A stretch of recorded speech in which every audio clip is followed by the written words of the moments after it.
The rise of Islam, Muhammad's vision. Far, far away from Rome and from Constantinople, a hot, dry desert lay under the blazing sun. This desert, on the Arabian Peninsula, has water on 3 sides of it.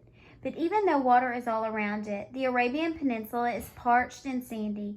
During the day, the sun beats down on the desert with blistering heat. Sand blows through the air. Sometimes the blowing sand is so thick that you can hardly breathe. Little clumps of palm trees dot the burning sand. The clumps are called oases. If you dig deep enough, you can find water in an oasis, but not very much. A desert is a hard and dangerous place to live, but strong, determined tribes of people called Bedouins managed to live in the Arabian Peninsula and even build cities there. One of these cities was called Mecca. Over 1,000 years ago, an orphan boy named Muhammad lived in Mecca.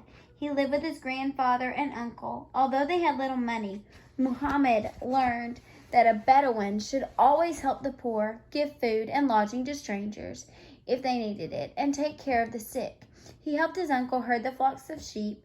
He worked hard. Soon he became known as Al-Aman, which means the trustworthy one.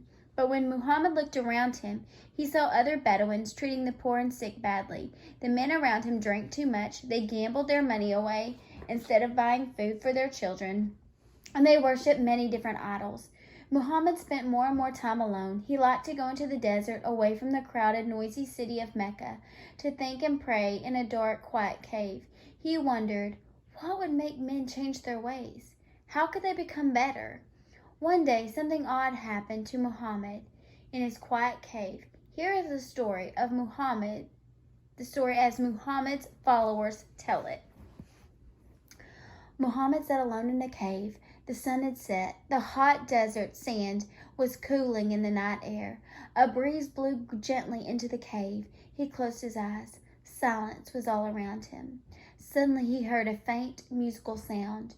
It grew louder and louder, as though bells were ringing all around him. He opened his eyes, but he could see nothing but rock and sand. Then a voice came out of the darkness. Recite, it ordered.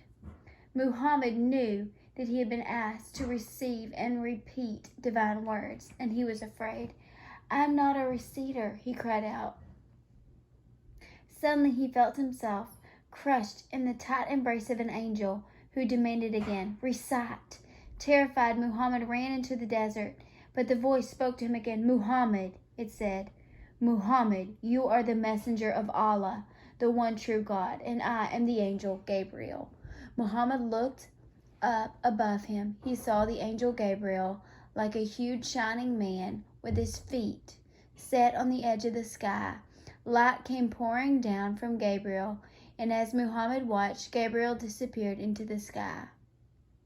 What do you think Muhammad did next?